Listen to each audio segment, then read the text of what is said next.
नहमदहु व नुसल्ली अला रसूलिल करीम अम्मा बाद फ़अऊज़ु बिल्लाहि मिनश शैतानिर रजीम बिस्मिल्लाहिर रहमानिर रहीम रब्बि इश्रह ली सदरी व यस्सिर ली अमरी वहलुल उक़दतम मिन लिसानी यफ़क़हू क़ौली अल्लाहुम्मा फ़क़्क़िहना फ़िद्दीन।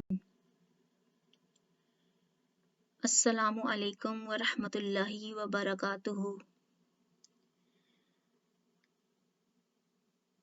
अल्लाह की मदद और उसकी रहमत के साथ और उसकी तौफीक के साथ हम अगला सबक शुरू करते हैं। आज हम जिस आयत के बारे में पढ़ेंगे वो है सूरत बकरा की आयत नंबर 23 और 24। ये दो आयतों के बारे में मैं आपको पढ़ाऊंगी। गौर से और तवज्जो से सुनिएगा और अल्लाह से दुआ है कि अल्लाह ताला हमें हमारे सीनों में, हमारे दिलों में कुरान की मोहब्बत और कुरान की बरसात बरसाए। आमीन या रब्बल आलमीन। शुरू करते हैं। औज़ु बिल्लाहि मिनश शैतानिर रजीम बिस्मिल्लाहिर रहमानिर रहीम। व इन और अगर तुम हो फी में राइबिन किसी शक में मिम्मा इससे जो नज़्ज़लना हमने उतारा अला अब्दीना अपने बंदे पर फ़अतू तो ले आओ बिसूरतिन एक सूरत मिन मिस्लिही मिन से मिस्लिही इस जैसी वदऊ और बुला लाओ शुहदाअकुम अपने मददगारों को मिन दूनिल्लाह अल्लाह के सिवा इन कुंतुम अगर तुम हो सादिकीन सच्चे। ये था इसका लफ्जी तर्जमा। अब बामावरा तर्जमा पढ़ते हैं। हमने जो अपने बंदे पर उतारा है अगर इसमें तुम्हें शक हो तो तुम इस जैसी एक सूरत बना लाओ। अल्लाह ताला के सिवा अपने मददगारों को भी बुला लाओ अगर तुम सच्चे हो। आयत नंबर 24।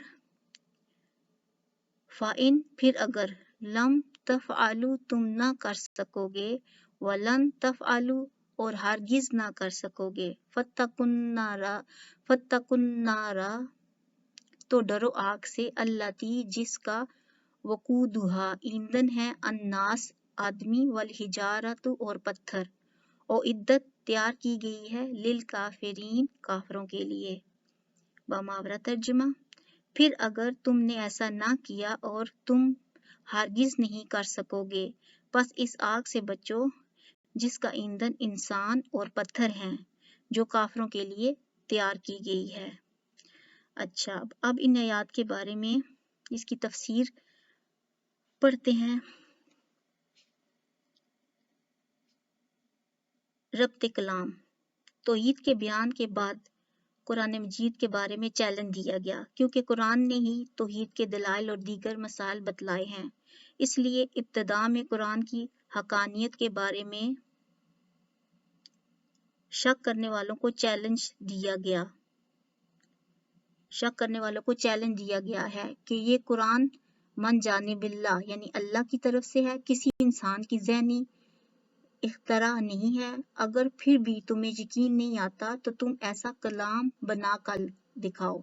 अहले मक्का जनाब रसालत माब सल्लल्लाहु अलैहि वसल्लम की नबूवत के इनकार के लिए मुख्तलिफ बहाने बनाया करते थे। कभी कहते कि नबूवत के मनसब जलीला के लिए माशी एतबार से खुशहाल, सियासी लिहाज से ताकतवर और ख़ानदानी एतबार से किसी बड़े कबीले का सरदार होना चाहिए था। फिर मक्का में बिन हशाम यानी अबू जहल और कभी ताइफ के मुख्तलिफ सरदारों के नाम लेते थे।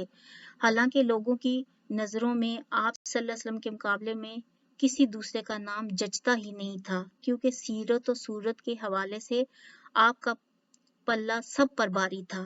जब इसमें नाकामी का मुंह देखते तो ये प्रोपोगंडा करते कि रूम के फलां शख्स से खुफिया पैगाम रसानी के जरिए ये कलाम पेश किया जा रहा है। कुरान मजीद ने पहले और दूसरे एतराज का ये जवाब दिया कि नबूवत तो सरासर अल्लाह ताला की रहमत का इंतखाब हुआ करता है। وہی بہتر جانتا ہے کہ کون سا دل نور الہی کا اہل، کون سی زبان اس کے بیان کرنے پر قادر، اور کون سے کندھے اس بار گراں کو اٹھانے کے متحمل ہو سکتے ہیں۔ دوسرے اعتراض کے جواب فقط اتنا دیا کہ جس شخص کو تم محمد صلی اللہ علیہ وسلم کا معلم و مرشد کہتے ہو وہ تو عربی کے حروف ابجد سے بھی واقف نہیں، جبکہ قرآن مجید فصاحت و بلاغت کا سرچشمہ، حقائق و ہدایت کا بے مثل منبع اور عربی ادب کا شاہکار ہے۔ یہ سورۃ نحل کی آیت نمبر 103 میں ہے۔ ان دلائل کے باوجود کفار کو کہیں کھلے چیلنج دیے، جن میں سے یہ زوردار چیلنج مدینہ طیبہ میں دیا گیا کہ ہم نے اپنے محبوب بندے پر قرآن نازل کیا ہے، اگر اس کے من جانب اللہ ہونے پر تمہیں شک ہے تو تم اپنے دعویٰ میں سچے ہو تو اللہ تعالیٰ کے سوا دنیا جہان کے جنس و انس جس کو چاہو اور جب چاہو اپنے ساتھ ملا کر انفرادی یا اجتماعی طور پر ایک ہی صورت بنا کر لے آؤ، لیکن یاد رکھنا اب تک یہ نہ ہوا اور نہ قیامت تک ایسا ہو سکے گا، کیونکہ جس طرح اللہ تعالیٰ اپنی ذات و صفات کے لحاظ سے اعلیٰ، لازوال اور بے مثال ہے، اسی طرح اس کا کلام اعلیٰ اور لازوال اور بے مثال ہے۔ انسانوں کی اصلاح اور فلاح کے لیے اللہ کریم کی طرف سے نبی محترم صلی اللہ علیہ وسلم کو قرآن مجید کی شکل میں ایسا معجزہ عطا کیا گیا ہے جس کی طاقت سے نبی معظم صلی اللہ علیہ وسلم نے دنیا کے سخن وروں، قانون دانوں، شاعروں، ادیبوں کو لاجواب کر دیا ہے۔ اس کے باوجود ہر دور کے کافر قرآن مجید فرقان حمید کی مخالفت کرتے آ رہے ہیں، لیکن بالآخر انہیں اپنی ناکامیوں کا اعتراف کرنا پڑا ہے، جن کی چند مثالیں پیش کی جا رہی ہیں تاکہ قرآن کے طالب علم کو معلوم ہو جائے کہ منکرین قرآن کس طرح اپنی ناکامی کا اعتراف کرتے آئے ہیں اور کرتے رہیں گے۔ اسی لیے ارشاد ہوا کہ قرآن کا مقابلہ کرنا تمہارے بس کا روگ نہیں، تو اس آگ سے بچو جس میں پتھروں اور انسانوں کو جھونکا جائے گا، جو کفار کے لیے تیار کی گئی ہے۔ فرانس کے ایک مشہور ڈاکٹر مادریس، جس کو حکومت فرانس کی وزارت معرفت نے قرآن حکیم کی 62 صورتوں کا ترجمہ فرانسیسی زبان میں کرنے پر مأمور کیا تھا، اس نے اعتراف کیا بے شک قرآن کا طرز بیان اللہ تعالیٰ کے طرز بیان ہے، بلا شبہ جن حقائق کو معرف پر یہ کلام آوی ہے اور کلام الہی ہی ہو سکتا ہے، اور واقعہ یہ ہے کہ اس میں شک و شبہ کرنے والے بھی جب اس کی تعظیم و تاثیر کو دیکھتے ہیں تو تسلیم اعتراف پر مجبور ہو جاتے ہیں۔ 50 کروڑ مسلمان اس تحریر کے وقت مسلمانوں کی تعداد اتنی تھی، اور 2005 میں یہ تعداد 1.25 ارب سے زائد ہے، جو سطح زمین کے ہر حصے میں پھیلے ہوئے ہیں۔ ان میں قرآن کے خاص تاثیر کو دیکھ کر مسیح مشن یعنی عیسائی کام کرنے والے بلا اجماع اس کا اعتراف کرتے ہیں کہ یہ اللہ تعالیٰ کی کتاب ہے۔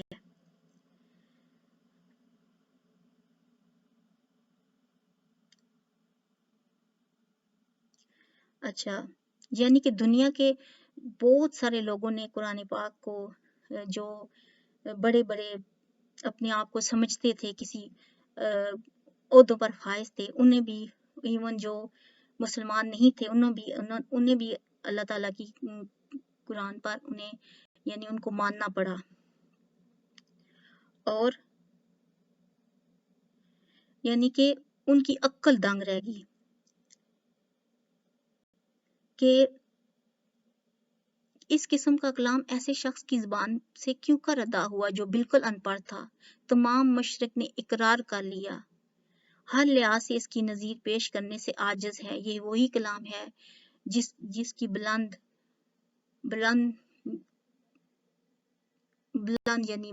مرتبہ نے عمر بن خطاب کو مطمئن کیا اور ان کا خدا کا معترف ہونا پڑا۔ یہی وہی کلام ہے جو جب حضرت عیسیٰ علیہ السلام کی ولادت کے متعلق اس کے جملے جعفر بن ابی طالب نے ابشا کے بادشاہ کے دربار میں پڑھے تو اس کی آنکھوں سے بے ساختہ آنسو جاری ہو گئے، اور یہ کلام اسی سرچشمہ سے نکلا ہے جس سے عیسیٰ علیہ السلام کا کلام نکلا تھا۔ अच्छा, अब इनमें कौन कौन से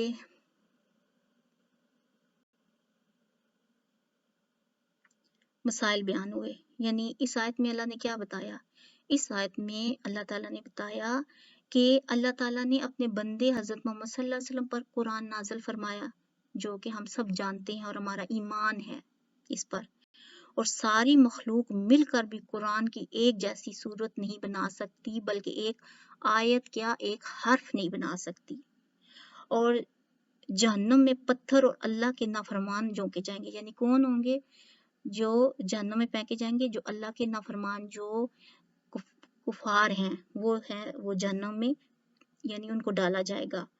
और क्या बताया गया कि जो रसूल सल्लल्लाहु अलैहि वसल्लम वो बशर थे, और जो कुरान के मुनकिर होंगे वो जहन्नम का ईंधन बनेंगे। तो ये चैलेंज था अल्लाह ताला का, यानी कुरान में अल्लाह ने चैलेंज दिया उनको कि जिन और इंस, यानी जिन भी इंसान भी मिलकर इस जैसा कुरान बना लाओ, तो कोई एक आयत बना लाओ, एक कोई छोटी सी सूरत बना लाओ। तो अल्लाह ताला ने खुद ही बता दिया कि तुम इस जैसी एक सूरत बना लाओ और क़यामत तक नहीं बना सकते, यानी तुम ऐसा हरगिज नहीं कर सकते। अल्लाह से दुआ है कि अल्लाह ताला हमें सही मानों में कुरान पाक समझने की तौफीक अता फरमाए और इस पर अमल करने वाला बना दे।